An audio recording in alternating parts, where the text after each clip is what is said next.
እመቤታችን ጌታን ከጸነሰች በኋላ ኤልሳቤጥን ለመጎብኘት ወደ ተራራማው ሀገር ሄዳ ኤልሳቤጥ የጌታዬ እናት ወደ እኔ ትመጭ ዘንድ እንዴት አድርጎ ይሆንልኛል ብላ ስትመሰክርላት ነፍሴ እግዚአብሔርን ታመሰግነዋለች፣ ሰውነቴ በመድኃኒቴ በእግዚአብሔር ደስ ይላታል ካለች በኋላ የባሪያውን መዋረድ አይቷልና የሚል ቃል ተናግራለች። የባሪያውን መዋረድ አይቷልና። ለምንድን ነው የባሪያውን መዋረድ አይቷልና የምትለው? አሁን ሰውነቴ እግዚአብሔርን ታላቅ ታደርገዋለች ወይም ደግሞ ታመሰግነዋለች ያለችው ምን ማለት ነው? ልዕልናውን ታመሰግናለች አለ። የአምላክ እናት ለመሆን ስላበቃኝ አለች። የአምላክ እናት ለመሆን ያበቃት ምንድን ነው ብለን ስንጠይቅ የባሪያውን መዋረድ ተመልክቶ ነው ብላ ምክንያት ሰጠችን። እመቤታችን መልሱን ነገረችን። አንቺ የአምላክ እንድትሆኝ ያበቃሽ ምንድን ነው ብለን ስንጠይቅ የባሪያውን መዋረድ ተመልክቶ፣ ይሄን ተመልክቶ እኔን ለትልቅ ነገር አበቃኝ ብላ ተናግራለች። አሁን እኔ የምነግራችሁ እግዚአብሔር የሚመለከተው ውርደት ምንድን ነው የሚለውን እሷን ነው መንገር የፈለግኩት። እግዚአብሔር የሚያይልን ውርደት ምንድን ነው? እግዚአብሔር የሚያይልን ውርደት 3 ውርደቶች አሉ። እነሱን ነው ልናገር የፈለግኩት። 3 ውርደቶች፣ እነሱን ነግራችሁ ትምህርቱን እንጨርሳለን። 3 ውርደቶች እግዚአብሔር የሚያያቸው ማለት ነው። አንደኛው እግዚአብሔር የሚያይልን ውርደት ሰው ራሱን በኃጢአት ሲያዋርድ ነው። ሰው ራሱን በኃጢአት ያዋርዳል። ኃጢአት እስከ የት ድረስ እንደሚያወርድ 4 ነገሮችን ላሳያችሁ። ኃጢአት ሰዎችን እስከምን ድረስ እንደሚያወርዳቸው። የመጀመሪያው እሱን ከመናገሬ በፊት ስለ ሰው ልጅ ክብር አንድ ነገር እነግራችኋለሁ። የሰው ልጆች ክብር የተገለጸበት አንደኛው እግዚአብሔር ሰውን የፈጠረው መቼ ነው? መጨረሻ ላይ ነው የፈጠረው። ከእሑድ እስከ ዓርብ ሌላውን ፍጥረት ፈጠረና ዓርብ መጨረሻ የተፈጠረ። ቤት ተሰርቶ ሲያበቃ ጉልላት ወይም ዶም መጨረሻ ላይ እንደሚቀመጥ እግዚአብሔር ለፈጠረው ፍጥረት የበላይ አድርጎ የፈጠረው ማንን ነው? ሰው ነው። ስለዚህ ሰውን መጨረሻ የፈጠረበት ምክንያት ሰው የፍጥረት ጉልላት ስለሆነ ነው። የፍጥረት ራስ ነው ሰው። ከፍጥረታት ሁሉ ትልቁ ፍጥረት ሰው ነው። ትልቁ ፍጥረት መጨረሻ ላይ ያመጣውም ለዚያ ነው። ይኸው የሚታወቅ ዘንድ እግዚአብሔር ሌሎችን በቃል ሲፈጥር ሰውን ግን በእጆቹ እንደፈጠረ ተነግሯል። መዝሙር 118 ላይ እጆች ሰሩኝ አበጃጁኝ እደዊከ ገብራኒ ወለሃኳኒ ብሎ ቅዱስ ዳዊት ይናገር። የእጅ ፍጥረት ነኝ ይላል። ሰው የእጁ ፍጥረት ተብሎ ይነገራል። ሥላሴ የሰውን ክብር ለማሳየት ጭቃ ይዘው ታይተውለታል። ለሰው ልጅ በእጁ የተሰራ ነው።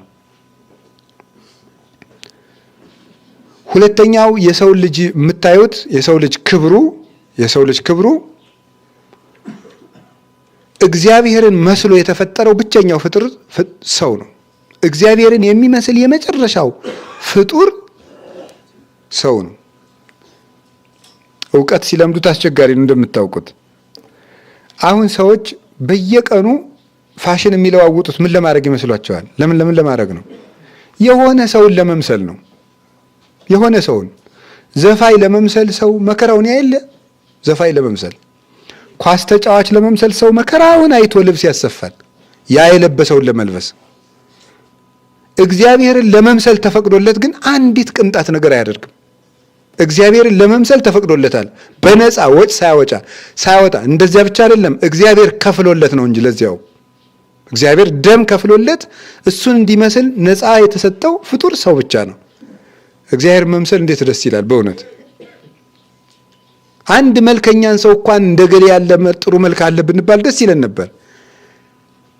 ከፍጥረታት ሁሉ በላይ የመጨረሻ ውብ የሚባለውን እሱ እንድንመስል ተፈቅዶለታል። ይሄ የሰው ልጅ ክብር ነው። ሌላስ? ማሰብ የሚችል የመጨረሻው ፍጥረት ማን ነው? ሰው ነው።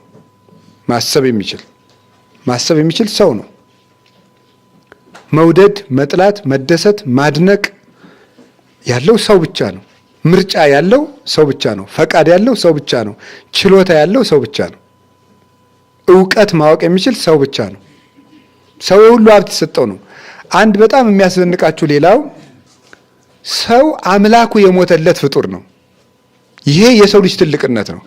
አንድ ሰው ወዳጁ ቢመጣ የሰባ በግ ወይም ፍየል ሊያርድለት ይችላል። ራሱን ግን ሊያርድለት አይችልም። ለአንድ ሰው እግዚአብሔር የተሰዋለት ፍጥረት ሰው ብቻ ነው። የሰው ክብሩ ስንት ነው ተብለን ብንጠየቅ የሰው ክብሩ እግዚአብሔር ነው። ለሰው የተከፈለው ዋጋ እግዚአብሔር ነው። ታውቃላችሁ፣ ሰው የተገዛው በእግዚአብሔር ነው። ሰው የተገዛው በሰማይና በምድር ሰው አልተገዛም። በመላክ ሰው አልተገዛም። በመላክ ራሱ ሰማይና ምድር የሚያልፉ ናቸው። ሰው የተገዛው በእግዚአብሔር ነው። ሰው ትልቁ ነው የሚታየኝ የክርስቶስ ደም ለሱ ዋጋ ሆኖ እንደተከፈለ ባሰብኩ ጊዜ ነው እንጂ እብደቶቹን ስናያቸው ግን ሰው ከምን የሚያነሰ ሆኖ ይታያል። ክርስቶስ ለዚያ ሰው የከፈለውን ዋጋ ስናይ ግን ሞኝ ቢሆን እንኳን ያ ሰው ትልቅ ሰው እንደሆነ እናስባለን። እና ለሰው ትልቅ ቦታ የምሰጠው እኔ በግሌ እናንተም ቢሆን እግዚአብሔር በከፈለበት ዋጋ መጠን እሱ ላይ ያለውን ዋጋ አይተን ነው። አንድን ዕቃ ልትገዙት ሂዳችሁ ሱቅ ስንት ይፈጃል ስትሉት ይሄን ያህል ቀንስልኝ ስትሉት የሚቀንስ አለ ልስጥህ ሲላችሁ የቱን ነው የምትገዙት? የሚቀንሰውን ነው ወይስ ውዱን ነው? ስለዚህ ዋጋው ማንነቱን ገለጠል፣ የዕቃውን ክብር ይገልጻል ማለት ነው። ዋጋው የዕቃውን ጥራት ይገልጻል። እና ሰው ትልቅ መሆኑ የምናውቀው በተከፈለለት ዋጋ ነው። በእግዚአብሔር የተገዛ ፍጡር ሰው ነው። ከዚህ የተነሳ ሰው ትልቅ ነው። ሰው ትልቅ ነው። እንደዚህ ሆኖ ትልቅ የሆነ የሰው ልጅ ኃጢአት ምን ያህል እንዳዋረደው የምታዩት አንድ አራት ነጥቦች ልንገራችሁ። ሰው ምን ያህል ውርደት ኃጢአት አውርዶ የት እንደሚጥል የምታዩት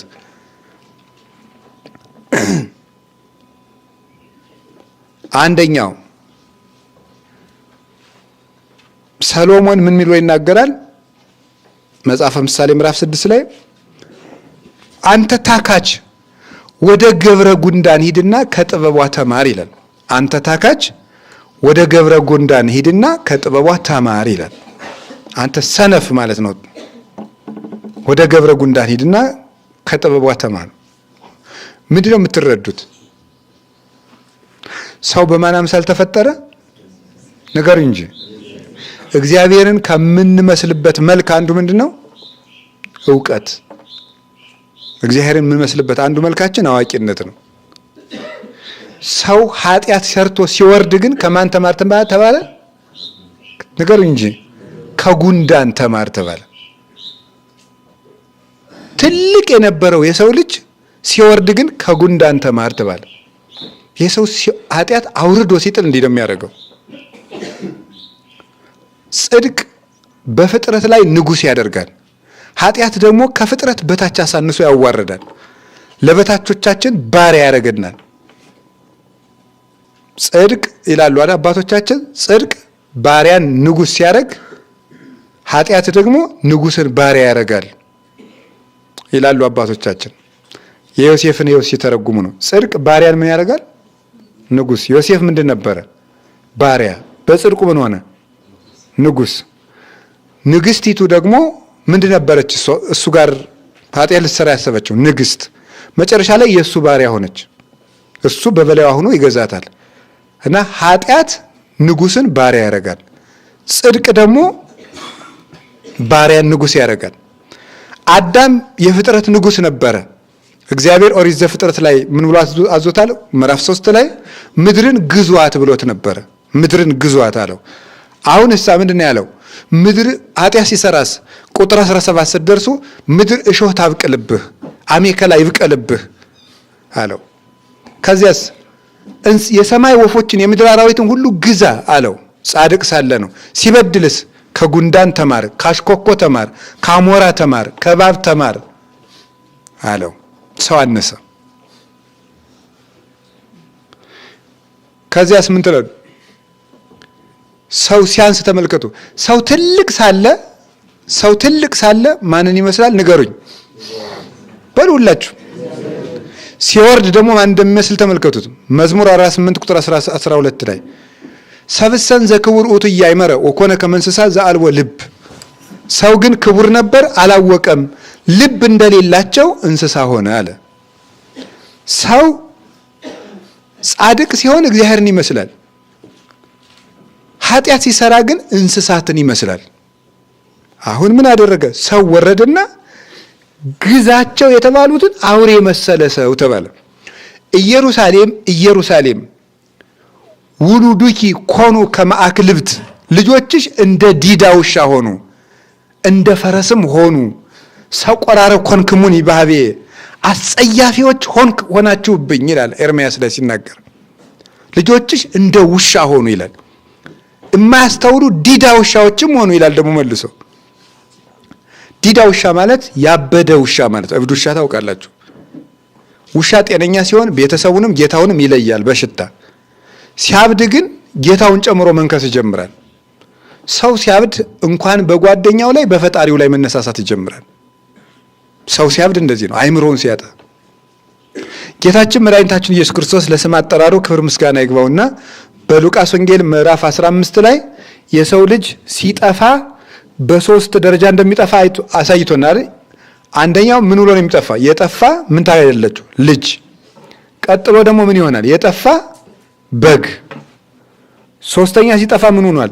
የጠፋ ዕቃ ይሆናል ማለት ነው። የጠፋ ልጅ እንደው ሻልም ይላል አጠፋፍ ማለት ነው። ቤት ውስጥ ሆኖ አመድ ይወረሰን ማለት ነው። እንቀድሳለን፣ እናስቀድሳለን፣ ቤት ውስጥ አለን፣ እናገለግላለን፣ እንደዛ እናለን። ግን የጠፋ ልጆች አለን። ከዛ ቀጥለንስ ደግሞ በግ ይሆን ሞኝ ማለት ነው። ሞኝ ለነፍሱ የሚረባውን የማያውቅ ክፉና በጎ የማይለይ የዲያብሎስና የእግዚአብሔር የማይገባው ዘመንን የማይረዳ መሰናክልና እድልን የማይረዳ የማያውቅ ነገን ከዛሬ ለይቶ ማየት የማይችል ከደመቀው ጋር እየደመቀ የሚኖር ብቻ ምስኪን፣ ይሄ በግ ይባላል። ሳር በጋጠበት ተመችቶት የሚያደር እንዲህ ያለው ሰው በግ ይባላል። እና እንደ እንስሳ ጠፍተናል ዝቅ ብለን በጅልነት። ከዛሳ ዕቃ አይገርማችሁም? ደግሞ ሰው ሲወርድ አንድኛውን ዕቃ ይሆናል። እንስሳ ሲሆን ቢያንስ እንደው ይሄዳል።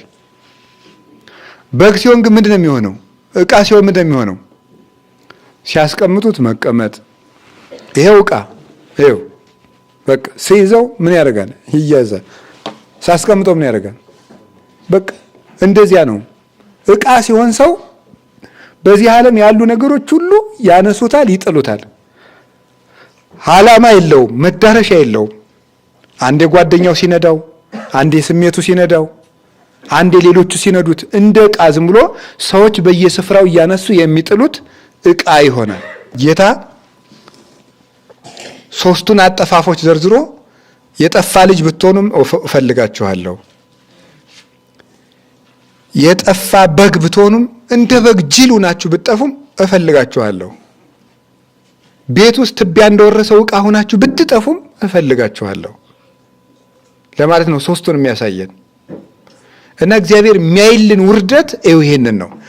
እግዚአብሔር ውርደታችን ያያል ማለት ሰው በዚህ መጠን ሲጎዳ ያሳዝነዋል ማለት ነው። የሚችለንም ለዚያ ነው። ሰው በዚህ መጠን ሲጎዳ ያሳዝነዋል። ያገኘ ሰው አጥቶ ስታዩት አታዝኑም? ታዝናላችሁ እናንተ? አይጉድ የዚያ ቤት ጌታ እንደው ማደሪያ አጥቶ ብለን እናዝናለን። ሰው እግዚአብሔር የሚያዝንልን ለዚህ ነው። ነፍሴ እስከ ሞት ድረስ ተጨነቀች ብሎ በዕለተ ዓርብ የተናገረው የሰው ልጆችን መጎዳት መጠን ባየ ጊዜ እግዚአብሔር ይበልጥ ለዚህ ያዝናል። አንድ ሰው ከጤነኛ እጁ ይልቅ ለቆሰለ አካሉ ይበልጥ እንደሚጠነቀቅለት ተኝቼበት እንዳላደማው ቁስሉን እንዳላስፋፋው ብሎ ከጤነኛ አካሉ ይልቅ ለቆሰለ አካሉ እንደሚያዝንለት ሁሉ እግዚአብሔር ከጤነኞቹ ልጆቹ ይልቅ ለታመም ለኛ ይበልጡን ያዝናል። ለዚህ ነው የማቴዎስ ወንጌል ምዕራፍ 9 ላይ ብሎ ይናገራል። ሕሙማን ይፈቅድዎ ለዐቃቤ ሥራይ ወአኮ ጥዑያን፣ ባለመድኃኒትን የሚፈልጉት በሽተኞች እንጂ ጤነኞች አይደሉም ብሎ የተናገረው ለዚህ ነው። አባትና እናት ከትልቁ ልጃቸው ይልቅ ለትንሹ ልጃቸው ይበልጥ ይጠነቀቃሉ። ለምን? ክፉና በጎ አይለይም በዱር በገደል ይወድቃል ብለው። እግዚአብሔር ከትልልቆቹ ይልቅ ለኛ ያዝናል። ለምን? መኖሪያችን የማናውቅ የሚጠቅመንን የማናውቅ ሁልጊዜ የሚጎዳንን እየመረጥን የምንኖር ሞኞች ስለሆን ልብ ለሌለው ሕፃን እንደሚታዘንለት እግዚአብሔር በዚያ መጠን ልብ እንደሌለን ያውቃልና ያዝንልናል። እና ለዚያ እኮ ነው ታውቃላችሁ አይደለም? ሁልጊዜ ስንጸልይ ምናችን ሆይ እያልን ነው የምንጸልየው እግዚአብሔርን እግዚአብሔር አባታችን ሆይ እያልን እንጸልይ። ለምን ይመስላችኋል? ምን ጊዜም በእግዚአብሔር ፊት ምን ሆነን ነው የምንታየው? ልጅ ሆነን ነው የምንታየው። ማንም በሳል የለም። አሁን እኛ በስለት የበሰልን መስሎ እናቴ ማንም ብስል የለም። በእግዚአብሔር ፊት ማንም ልጅ ነው። የሚያዝንልንም ለዚህ ያለ እውነቴን የምነግራችሁ እንደ እብድ እያየን እንደ ልጅ እያየን ከመበጽቡር ትዋናይ እንዳለ አባ ጊዮርጊስ በጭቃ እንደሚጫወት ልጅ እየቆጠረን ነው እግዚአብሔር እስከዛሬ የቻለን ማለት ነው። ጭቃውን ተቀባብቶ እናቱ የምትሸልመው መስሎት እየሳቀ እንደሚመጣ ልጅ እንደዚህ አይቶን እግዚአብሔር ይራራልናል። እና አዳምን እግዚአብሔር ወፈቀደ እግዚአብሔር አድኅኖተ ዓለም በሳይሉ ወበምህረቱ በእንተ ክልኤቲ ገጻት እግዚአብሔር ስለ ሁለት ምክንያት ዓለምን በቸርነቱና በይቅርታው ሊያድነው ወደደ። አንደኛው ስለ ቸርነቱ ነው። ሁለተኛ በእንተ ዘተትሕተ አዳም ታትሕቶተ አዳም ጨርሶ ስለተዋረደ ውርደቱን አይቶ እግዚአብሔር ሊያድነው ወደደ አለ። ውርደቱን አይቶ ይበልጥ ለተጎዳ ሰው ይበልጥ ተረዱታላችሁ። እግዚአብሔርም ይበልጥ እንደተጎዳን አይቶ እኛን ተከትሎ መጥቶ ሰው ሆኖ ስጋችን ለብቶ ረዳን እና እግዚአብሔር ከድንግል ማርያም ሰው የሆነ የሰው ልጅ ሆኖ የመጣ ለምንድን ነው ሲባል ውርደታችን አይቶ። እስኪ ውርደታችን አይቶ በሉ። ውርደታችን አይቶ የክብር ጌታ ሳይመጥነው ሳይገባው ያለ መጠኑ ያንዲት ድሃ ልጅ ሊሆን መጣ። ድሃ ናት እኮ እመቤታችን በስጋዋ የድሆች ልጅ። ከቤተ መንግስት ያሉ ወይዛዝርትን እንኳን አልመረጠም። ለመወለጃውም ቤተ መንግስትን አልመረጠም። የከብት በረት መርጦ ነው። እና ሰውን ከዚያ ውርደት ለማውጣት እንግዲህ ተመልከቱ። ልጁ የሚሸት ጭቃ ውስጥ እንኳን ቢገባበት እስከ አንገቱ ጭቃው እየያዘው ገብቶ ልጁን የማያወጣባት ማን ነው? ወይም የማታወጣ እናት ማን ናት? የልጇ መውጣት እንጂ ጭቃው ይታያታል እንዴ? እግዚአብሔር ወደዚህ ዓለም ሲመጣ የኛን ማዳን እንጂ የኛን ኃጢአት ክፋታችንን እያበላን እጁን እንደምንነክሰው ህብስት ያበረከቱ እጆቹን እንደምንቸነክረው በቃሉ ሙት የቀሰቀሰበትን አንደበት በጥፊ እንደምንመታው ምራቁ ዓይን ያበራውን ጌታ ሐሞት እንደምንግተው እያወቀ የመጣው ለምን ይመስላችኋል? ውርደታችን ከዚህ በባሰ ስለነበር ነው። እና እግዚአብሔር በእውነት ውርደታችን አይቶ በድንግል ማርያም ማህፀን መጣና ከፍ አደረገን። እመቤታችንን ለዚህ ምክንያት ሀገር አድርጎ መረጣት። ድንግል ማርያምን የምንወዳት ለዚህ ነው። አንድ ጊዜ ጽጌ፣ አንድ ጊዜ ፍልሰታ፣ አንድ ጊዜ ምን፣ አንድ ጊዜ 21፣ አንድ ጊዜ 16 እያል ምክንያት እየፈለግን የምናነሳት ይሄ ውርደታችን እንዲወገድ ንጉሱ ሊፈርድልን ሲመጣ የተገባችና የበቃች መንበር ሆና የተገኘች እመቤታችን ናት። እግዚአብሔር ሲመጣ በማን ቤት እንቀበለው ነበር? ድንግል ማርያም ባትሆን ኖሮ የማን የተነጠፈ ቤት አለ? የማን የተጎዘጎዘ ቤት አለ? እሱ ማለት ሰውነት ነው። እግዚአብሔር ቅጠል የተጎዘጎዘ ቤት ላይ የሚቀመጥ አይደለም። እግዚአብሔር የሚፈልገው ቅድስና የተጎዘጎዘበት ሰውነት ነው። ያንን ይዛ የተገኘች ደግሞ እመቤታችን ናት። ውርደታችን አይቶ ወደ ድንግል ማርያም መጣ። በእሷ ማህፀን ሆኖ ንጉሱ ተጸነሰ። ያንን ክፉ አውሬም ሰበረልን። ዛሬም ሁላችን በያለንበት ተዋርደናልና ከውርደታችን ያውጣን መድኃኔዓለም። ውርደታችን አይቶ ሀገራችንም ይርዳት። ሁለተኛው ውርደት የሚባለው ሰዎች ሲያዋርዱን እግዚአብሔር ያይልናል። ሰዎች ሲያዋርዱን እውነት ከያዝን ማለት ነው። ይሄኛው እኛ ስንዋረድም እንኳን እንደው በምህረቱ እንደሚያየን ተስፋ ለመቀጠል ነው። ስለዚህ እግዚአብሔር እግዚአብሔር ይገርማቸዋል። እውነቴን ነው። ቸርነቱ በጣም ድንቅ የሆነ አባት ነው። ከዚያ የተነሳ ራሱ ይቆነጥጠናል እንጂ ለሚያዋርዱን ሰዎች ግን አሳልፎ አይሰጥም። የሚያዋርዱንን ያዋርዳል እግዚአብሔር። ከቃሉ ጋር ናችሁ። እግዚአብሔር ከሁላችን ጋር ይሁን። ስለዚህ ሰዎች ሲያዋርዱን እግዚአብሔር ውርደታችንን ያያል።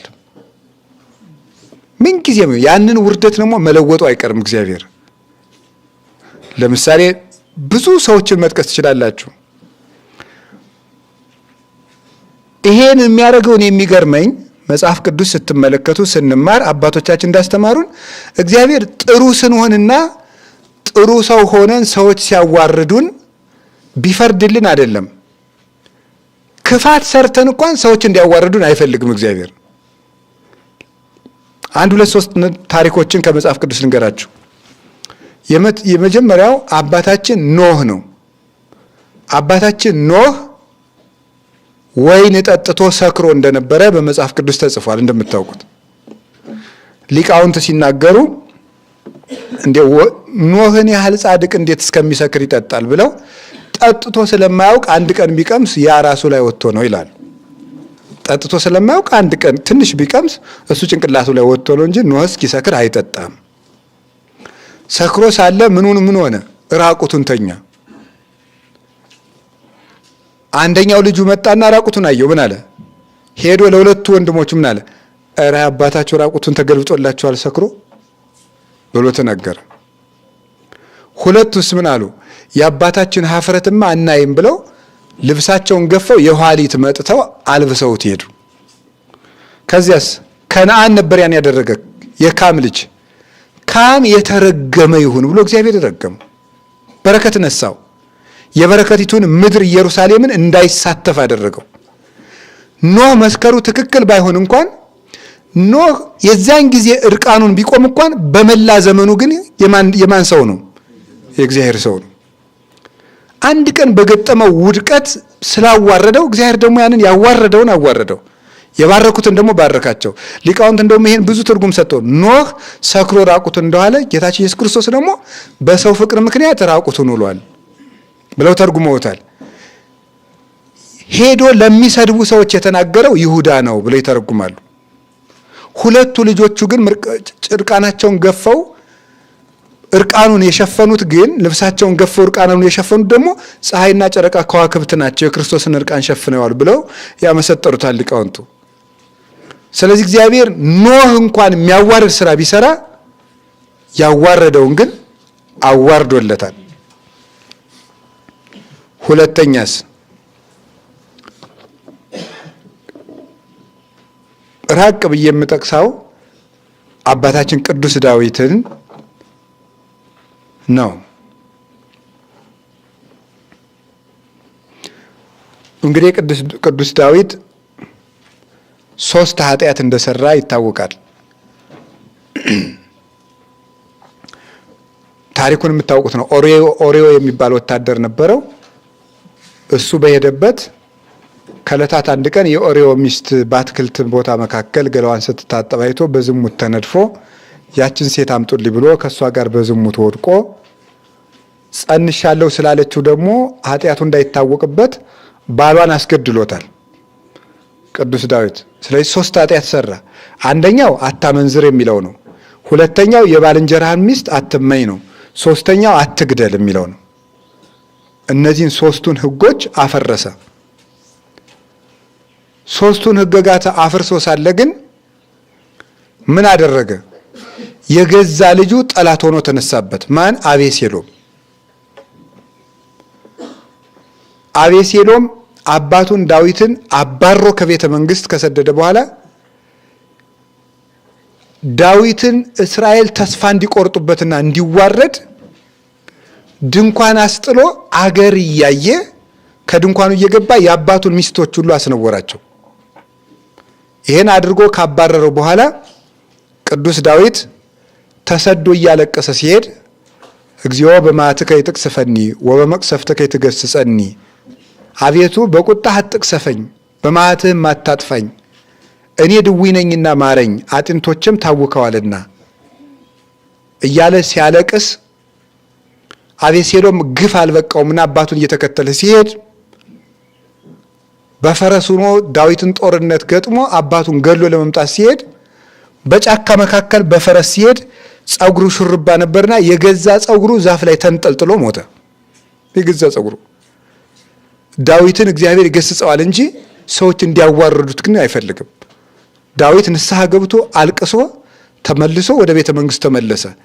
ይገርማችኋል። ግን ቅዱስ ዳዊት ከዚያ በኋላ ያደረገው ልንገራችሁ። ዳዊት ከዚያ ከሞት ተርፎ ከተመለሰ በኋላ ሚስቶቹንም አልተገናኘም። እስከ ሕይወቱ ፍጻሜ ድረስ በንጽህና ነበር የኖረው። ከሞት ያተረፈውን ጌታ እንዲህ አድርጎ ክሶ አገልግሎት ሞቷል። ስለዚህ እግዚአብሔር ሳሚ ወልደ ጌራ የሚባል እንኳን የሚያዋርደው ሰው አንተ ቀን ሲጥለው አይቶ ዳዊትን ሲያዋርደው እሱም እንዲቀሰፍ አድርጓል። እግዚአብሔር ሰዎች ሲያዋርዱን እንኳን ቢሆን ያያል። እኛ ግን ግፉን በግፍ ከመለስ ነው እግዚአብሔር የማያየልን። ሰዎች እየናቁን፣ እየተቹን፣ እያዋረዱን እኛ ከመለስን እግዚአብሔር ዝም ይላል። እኛ ዝም ብለን ግን በጎ የምናድር ከሆነ ያን ውርደት እግዚአብሔር ያያል። ስለዚህ እግዚአብሔር ከድንግል ማርያም ሰው የሆነበት ምክንያት ምንድን ነው? እግዚአብሔር አዳምና ሔዋን ሲያጠፉ ብርሃኑን ገፈፋቸው። ያ ቅጣት በበቃ ነበር። አጋንንት ግን ማላገጥ ጀመሩ፣ በሰው ልጆች ላይ መቀጻጸፍ ጀመሩ።